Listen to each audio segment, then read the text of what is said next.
we've lost a lot of people.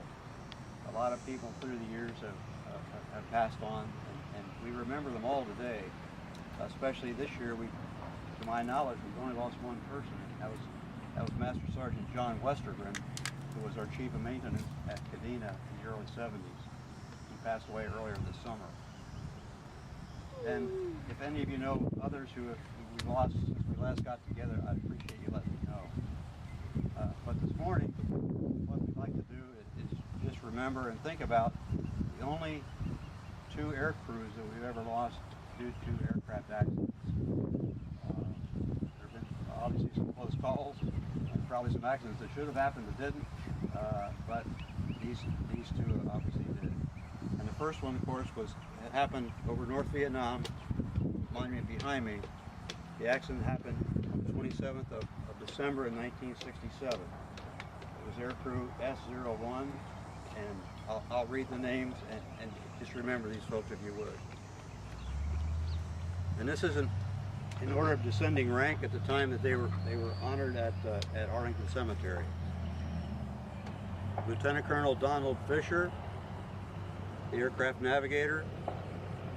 Major Charles Claxton, pilot. Captain Ed Osborne, the aircraft commander. Captain Frank Parker, the electronic warfare officer. Captain Jerry Van Buren, pilot. Captain Gordy Wanas, navigator. Tech Sergeant Jack McCrary, the flight engineer. Staff Sergeant Gene Clapper, the radio operator. Staff Sergeant Ed Darcy, loadmaster. Staff Sergeant Wayne Eckley, flight engineer. And Sergeant James Williams, the loadmaster. This stone was dedicated by SGI in 1988 here at the air park. We're honored today to have one of the descendants of one of these gentlemen with us. Cynthia Harris McCrary, the daughter of Jack McCrary, is right here. She joined us this year for our reunion, and please stop and say hello. And we're awfully glad you're here. In 1981, in the South China Sea off the coast of the Philippines, we lost aircrew S-59, aircraft 564. I forgot to mention that aircraft is number 547. The 564 was lost on a low-level mission after an exercise called Spec Lorex in February of 1981. Just after the unit had relocated from Kadena down to the Philippines and had completed, or was just completing this naval exercise when the accident occurred. Those names: Major Jim Kirk, the aircraft commander; Captain Norm Martell, the co-pilot; Captain Greg Peppers, the navigator; Captain Tom Patterson, the navigator; Staff Sergeant Jack Felton, flight engineer; Tech Sergeant Barry Chumley, the loadmaster; Tech Sergeant Gary Logan, loadmaster; and Staff Sergeant Steve Weiler, the radio operator. And I know there are some of you today who remember members of S-01, and I know there are people here today who remember members of S-59. So if you would, just pause with me a moment and give praise to them.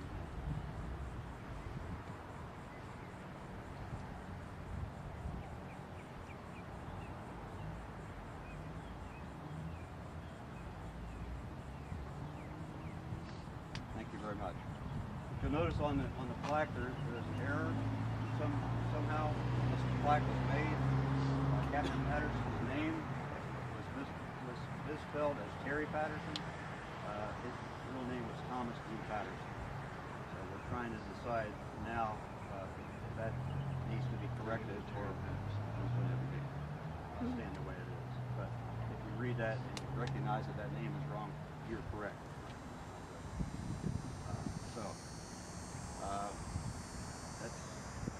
Later on, after we depart here, if you have time, stop by back by the picnic grounds. We have lunch available.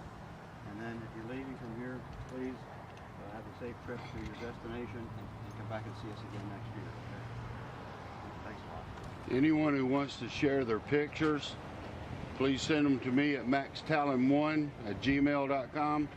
I sure would appreciate it. John, you wanted to add a minutes? Well, I was hoping to say that next year book on fate of crew S-01 would be out. I wrote it and it's still at the editors, and I hope I missed the next year publication cycle, but I still hope that it's acceptable and it will be in print. It will relate our training, the missions we have flown, how we lived at Nha Trang, and then the fateful day when we lost the crew. It will kind of parallel the story I wrote at the time of the dedication. So I hope when we meet next year, the book will be either out or in print at that time. But I knew all of these people, and I was one of the mission planners who planned that flight. So that loss really saddens me greatly, and I appreciate what all of these individuals did for our nation. Is there anyone else here who is familiar with any of the members of S-01? Yes, I was. You were with some of the gentlemen? Yeah, I trained some of them at Pope before we all moved over. They were the ones that were coming in to replace our first rotating out crews. And I went to high school with Jimmy Williams, believe it or not. So when you think of how small the world is, somebody you went to high school with becomes a loadmaster in the Air Force, ends up in the same group, and then replaces you, because he was my replacement in Nha Trang, Vietnam in 1967. And I came back to the States, but that's just how good a group we are, I guess. I'm proud to have ever been part of it. Ray, did you want to say anything about S-59? Sure. Those that don't know me, I'm Ray Trzynski. I was a squadron commander of the first SOS at the time that this aircraft went down, so I, of course, know all the folks. Two members on that crew, Greg Peppers and Jack Felton, had listed a year previously, had flown on the Eagle Claw mission going into Iran to try to rescue the hostages. We were part of that mission. It was a very stressful year for our organization. Unfortunately, this aircraft had completed its mission. Its mission was to exfiltrate a team of Navy SEALs, which they had done. They had some on board. It was actually a combination of Navy SEALs and some foreign friends. We had some New Zealanders, a Filipino. Were on board the aircraft. That exfiltration had been completed, and they are now returning to Kibbe Point Naval Air Station. And unfortunately, in the final phase of that mission, the aircraft went down. I thank all of you for coming out. If anyone has any further information or anyone is familiar with people on that crew, please relay that to me. And again, that's the memory of all those guys. Anyone else I want to speak of? Again, thank you for coming out and honoring these two aircrew and really all the people that we've lost throughout the years. So until next year,